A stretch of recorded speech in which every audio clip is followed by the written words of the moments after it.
Hello everyone and welcome back to Electrical Machines Lab.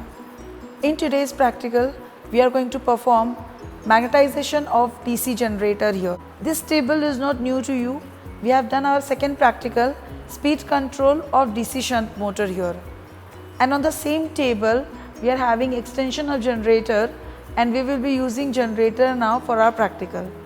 So in this DC generator, how the voltage gets built up across the armature when you increase the field current, and you need to plot a graph between voltage which is induced and field current, and out of it you will get a magnetization curve. Magnetization curve is also called as open circuit curve, or it is also called as no load curve, no load characteristics. Okay, so let's start with the connections. Now here, first of all, I will show you the machines. I've shown these machines in last video also, but still, because now we are using both motor and generator set, I'm showing you this set here on the back side of the table. So this is our motor which we have used for speed control, also the same motor with the same ratings. And then mechanically coupled is the generator. This is again DC generator, and you have 220 volts, 1500 rpm, 13.6 is the rating of this generator. Current rating, the full load current which can flow through this armature is 13.6. It is shunt type of generator, 220 volts, 1 ampere. This is the field current rating. Okay, so this is the generator motor set we are going to work on. Now in this practical is on generator, but we need motor to give generator the mechanical energy. I told you before also that even if your practical is solely on generator, your practical is to plot magnetization characteristics of DC generator, but until and unless you will give mechanical energy to your DC generator, it won't be giving you electrical energy, and that is why DC motor is used to give the mechanical input. Okay, the connections of DC motor is as it is we have seen in our second practical, that is speed control of DC shunt motor. Still we will give it a quick revision and then I'll tell you the connections of generator. So here in DC motor, positive is given to L of the starter. A of the starter is connected to ammeter of 0 to 20 ampere range, and then from ammeter it is going to armature. So A to ammeter, ammeter to armature A. Okay, and then from AA it is going back to negative. The only change we have made in this circuit as compared to the last experiment is we have removed the armature rheostat. We don't need armature rheostat here, because we are going to use only field current control method to control the speed of this motor. So I have removed the armature rheostat here, it is not required.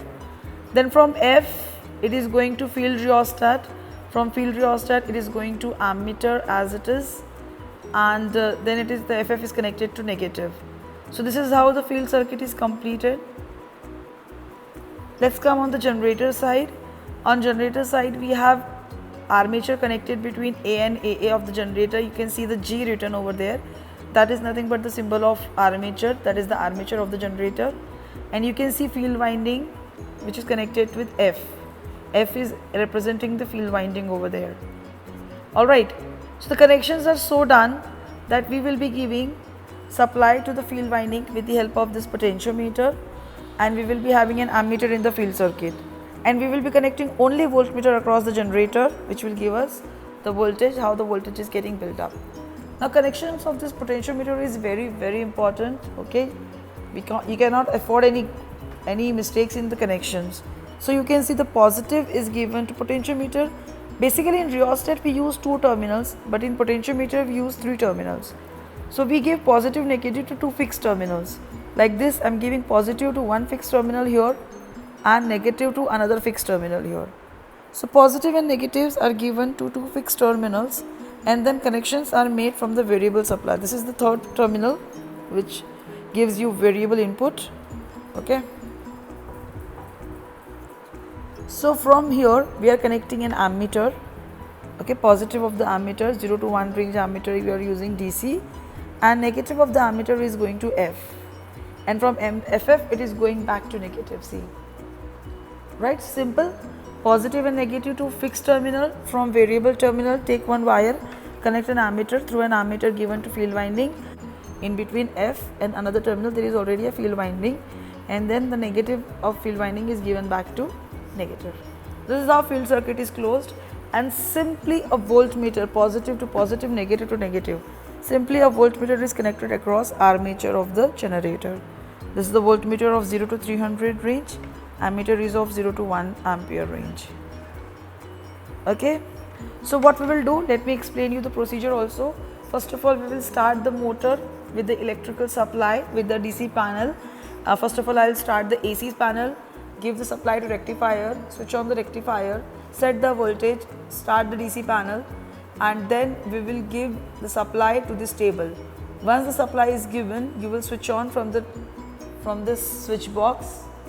From this switch box we will switch on the supply. With the help of starter we will start the motor.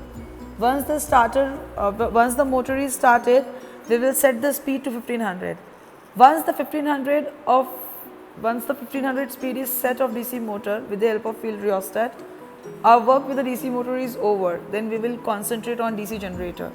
Then we will slowly give the field current to the field circuit, and hence we will see how the voltage gets built up across the armature of the generator. Once you reach to the rated value, that is about 220 and slightly above it, that will be the last reading, and then we will switch off our complete setup. One thing you need to keep in mind, when you connect this potentiometer, you connect one terminal to fix positive, another to fix negative. You are supposed to keep this particular connector at the negative side wherever you have connected negative. Like for example, you have connected positive here on this side and you have connected negative here on this side. So your cursor, your connector will be on negative side always at the time of starting. Okay, that will ensure that zero voltage is given across the field circuit, as well as it will ensure that zero current is flowing through the field circuit. Alright, let's start the practical. So Sachin sir is going to switch on the supply, and he has switched on the AC panel, then rectifier switch, then he is going to rectifier to switch on the rectifier, giving 220 volts.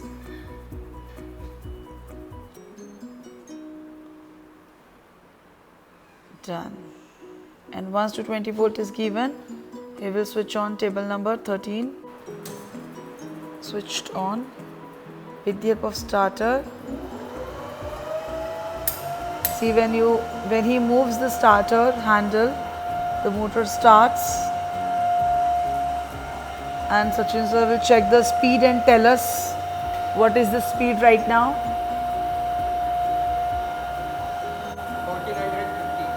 1450. Okay, I'll set it to 1500 with the help of this rheostat, and Sachin sir will tell me the speed.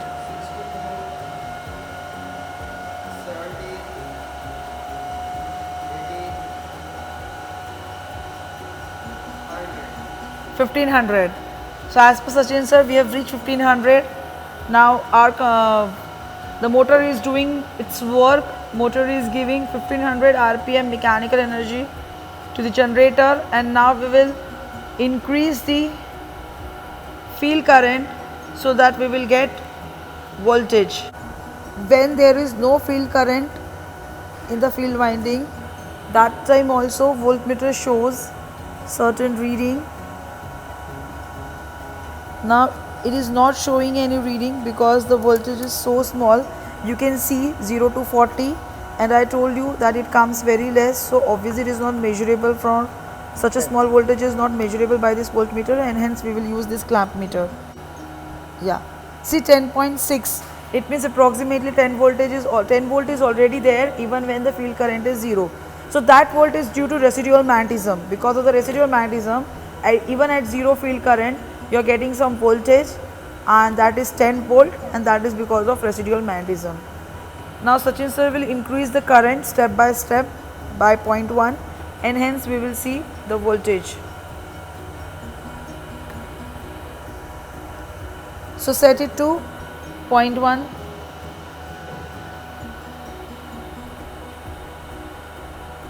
Done. So at 0.1 again we are having very less voltage in the voltmeter, so we will take help of multimeter, clamp meter, and it is showing you 42. You can write down approximate 42 or 43.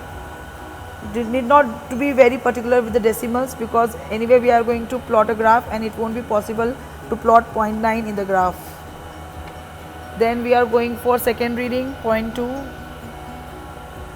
The current is 0.2 right now, 0.2 right now, alright, and the voltage reading, it is giving you approximately 80. Actually it is one division less than 80, so the least count is of 4. You can see the difference, 40 to 80, 40 volts, 10 division, 1 division stands for 4. So it's 76 volts, 76 volts for 0.2. Let's go for 0.3. Alright, for 0.3 it is 1 division less than 120, which is 116. For 0.3 it is 116.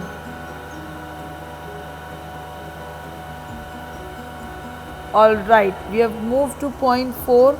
Now because our voltmeter can measure clearly, we will take our voltmeter readings and it is 2 division less than 160. So 8 volts less than 160, which is 152. 152 for 0.4 ampere. Slowly.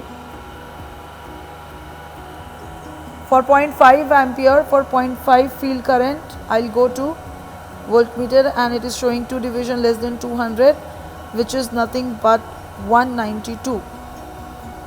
So it is 192 for 0.5. 0.6. For 0.6 we are having 3 divisions after 200, so 1 division for 4, 3 division for 12, so it is 212. 212 for 0.6. Okay, can we go for one more reading, Sachin sir? Go to 0.7 please. Now see, for 0.7 we are having 2 division less than 240, which is 232. So we got our last reading for 232. For 220 DC we are getting last reading 232, and hence you can draw your magnetization curve out of this. We will switch off this complete set as we have switched on. So first of all, Sachin sir will make field current 0 by decreasing the rheostat to minimum position.